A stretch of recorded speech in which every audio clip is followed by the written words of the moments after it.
Now, the good news is everybody knows you can have a lot of fun driving a vehicle as you're restoring it. The bad news is, for the longest time, nobody wanted to see them. I mean, people were always asking, hey, when's it going to be done? Your parents wouldn't let you park it at the house. Most dates wouldn't go out with you in them. And if you went to a car show, they wouldn't even let you in the gate. But then along came a movie about a misfit guy that drove around in a beat-up old Mopar that looked like it came out of a junkyard. And he didn't care because he loved the car. The movie was called Joe Dirt. And whether you like the movie or not, there is no denying the impact that that beat-up old Dodge Daytona had on American car culture. Within a few years, original paint and unrestored cars and trucks became acceptable. Rat rods began to show up at hot rod events as a rustic alter ego to the slick, clean show cars. People began talking about barn finds and going to swap meets to find original parts. And having a vehicle with cool patina was now almost as popular as having a great paint job. Okay, to answer the first and most burning question, the Joe Dirt car is not a real '69 Dodge Daytona. Since David Spade is a Mopar guy, he knew he wanted a winged car in the movie. So, starting with a rust-free, plum-crazy purple '69 Charger, a Daytona wing and nose were added. Then the rest of the car was weathered and painted to look like a rusty hodgepodge of parts to fit the character of Joe Dirt.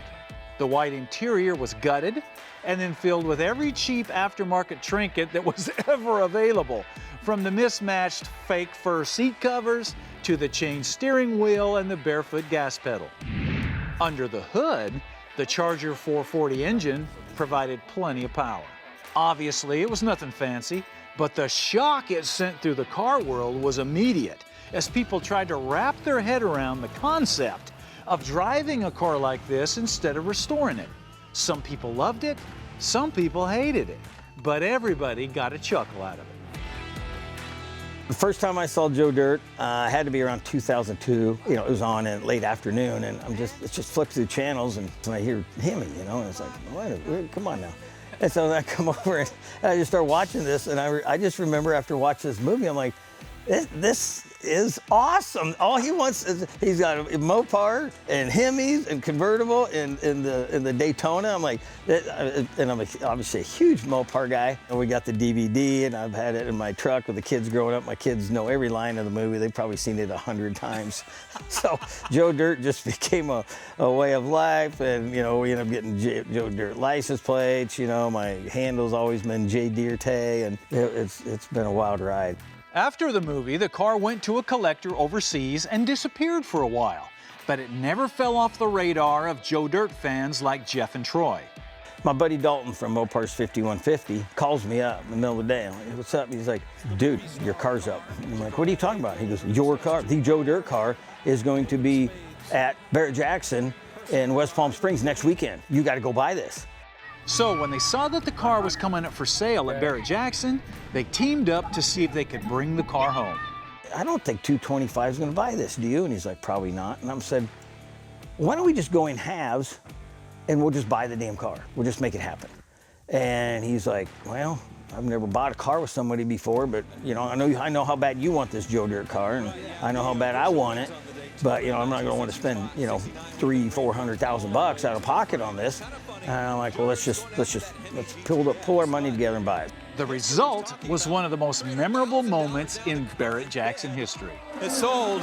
The Daytona is the more desirable car than the Hemi GTX. Not sure what to say about that. Now, if that $300,000 price tag left your eyes watering, dreams do come true. There's a reason that it went so high. Obviously, there's the car itself. But the car also came with a whole trunk load of props and documentation from the movie. Now, this included the clothing, the mop, the director's chair, the wig, as well as signed photographs and scripts, and even the actual trash that littered the dash of the car in the movie.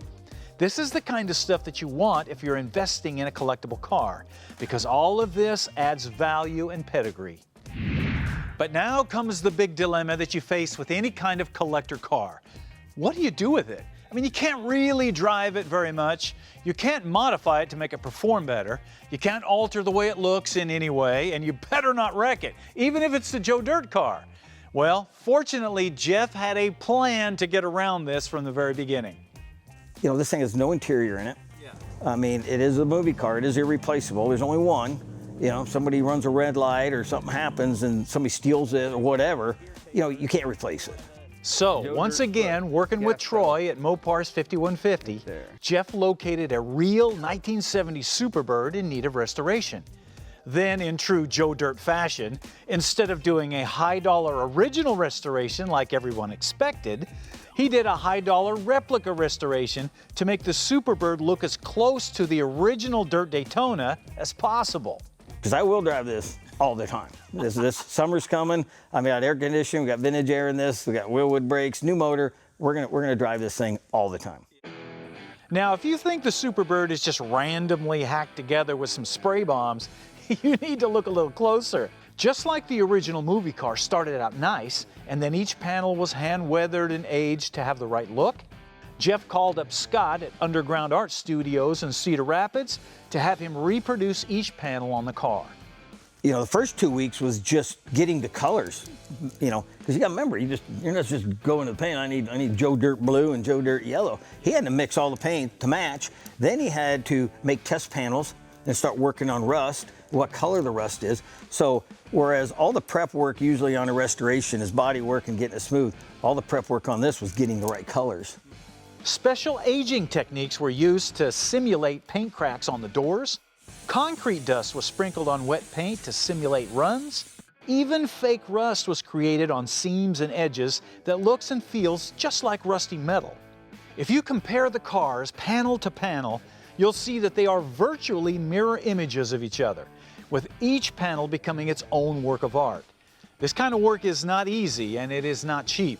I kind of ran this by him. I said, hey, dude, I'm thinking about cloning the Joe Dirt car. And then his eyes lit up. He was like, no way. So he was all over it. He's like, you want me to do this? And I'm like, yeah. And he's like, you know it's going to be a lot of money, don't you? And I said, yeah, but I don't want anybody else to do it except him. Of course, most people know that the Superbird nose is slightly different than the Daytona nose, but the weathering and the details look the same. And that idea carries back into the rear wing and the trunk lid as well.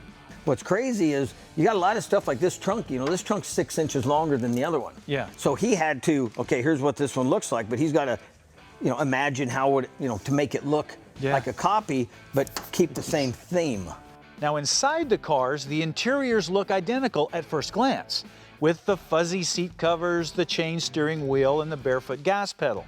But since the Superbird is going to be a driver for Jeff, the pistol grip 4-speed, the console, the carpet, the door panels, and the headliner are necessities for comfort and really the only way that his wife's going to ride in the car with him. Oh, my wife won't get in either one of these. So this is not her favorite car? No. Yeah, it smells like gas. It smells like oil, and it's really loud. I'm like, that's why it's awesome. Under the hood, Jeff wanted more power in the Dirt Bird, so a hot-rodded 440 was stuffed in for tire roasting capability. And of course, air conditioning was added to keep the passengers cool. Then, as a final touch, Jeff had Paul at Bare Knuckle Performance modify his motorcycle to match. And Jeff's like, well, we need a bike now to match. But we said, hey, let's just build a really cool go-fast motorcycle that handles well and gets where it's going quick and just do the paint job. So keep it classy. Now, I know this looks like a junker, but with the turbo and other modifications, this bike will peel the skin off your face if you lay into it. And if that's not a crazy tire-smoking trio, I don't know what is.